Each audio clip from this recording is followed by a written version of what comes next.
So we do have some information here that we will release. It is here on the podium.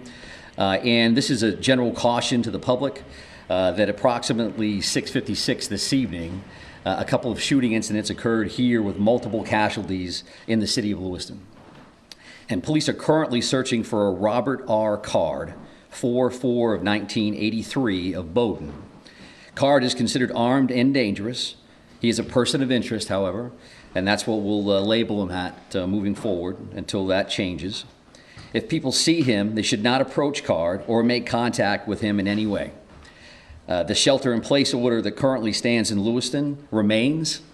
A vehicle, which was a vehicle of interest in this incident, was located in Lisbon, and we are now also asking residents in Lisbon to shelter in place. So please share that information with communities as well. If anybody sees Mr. Card or has any additional information reference to these two shootings in the city of Lewiston, please contact 911. If they see anything suspicious, please feel free to call their local authorities. We have literally hundreds of police officers working around the state of Maine to investigate this case, to locate Mr. Card, who again is a person of interest and a person of interest only. And we'll continue to gather information so that we can bring the suspect to justice and ultimately seek prosecution down the road. This release also includes a photo, which I believe I have seen from various sources.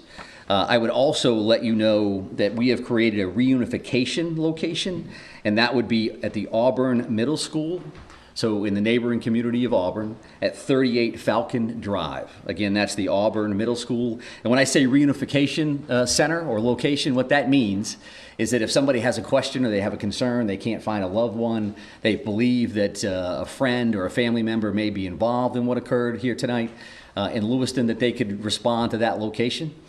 We will have some of our behavioral health liaisons, counselors on site. And we'll also be providing information as it becomes available to us. As you can imagine, and as you know, there are multiple scenes in the city, to include multiple hospitals, multiple follow-ups, a lot of witnesses we're speaking with, and a lot of leads. The general public has been very cooperative and very forthcoming with information.